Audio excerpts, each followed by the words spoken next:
BIM maturity is a lot like this building. It has levels. How we use BIM tools differs according to what job needs doing. If you're an architect, you'll use them one way. If you're a project manager, you'll use them another.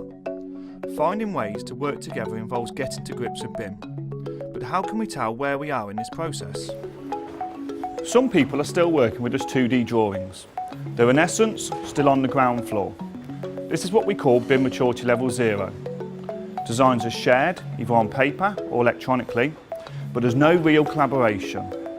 But BIM can offer so much more. Things start to get more interesting when you move up to level 1. At this level, you're using Managed CAD in 2D or 3D format using British Standard 1192. 3D CAD can be used to show models and objects, but models aren't shared or what we call federated with your colleagues in your project team. This means you can't work together within the same application. At level 1 you can see some improvement in collaboration by using a common data environment. You might also use some standard data structures and formats. Many in industry are still working at level 1, but it's at level 2 that we start to see the real collaboration. At level 2, it's critical that you federate your models, that is, share and combine BIM models from different disciplines. There are 3 other main factors that support BIM level 2. BIM execution plans, BIM information requirements, and a project-specific set of standards.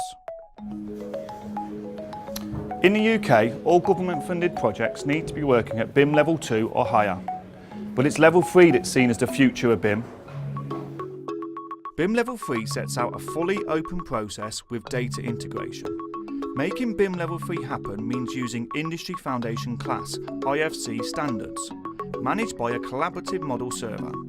A major step up from Level 2 is the ability to work on the same model.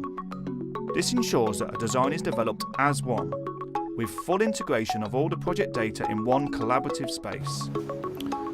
Level 3 is currently in development. There are still some risks that need to be overcome, such as rights, liability and security.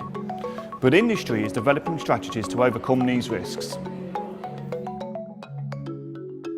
We've come a long way from the paper and electronic documents at level 0. BIM offers some key advantages including improved collaborative working practices, efficient data exchange and validation, and much improved value for your client. Let's put it all together into what we call the BIM maturity wedge. At level 0, 2D CAD designs are shared on paper or electronically, but there's no real collaboration.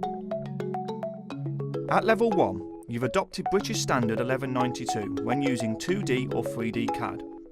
There's some collaboration using common data structures and formats, but there's no federated data with your project team. At level 2, federation is improved if you use open formats that adopt Industry Foundation Class (IFC) standards, meaning you can easily share and combine BIM models that have been made using different software platforms. In the UK, all government-funded building projects have to work at this level or higher. Finally, level 3 is the future of BIM. By using open IFC standards across the board, your work becomes more collaborative, allowing you to use integrated workspaces and cloud-based platforms. Moving up to the higher levels of BIM leads to significant improvements in the management of your assets throughout the construction lifecycle. The BIM maturity wedge shows what is expected of your project team depending on what level of BIM you're working at.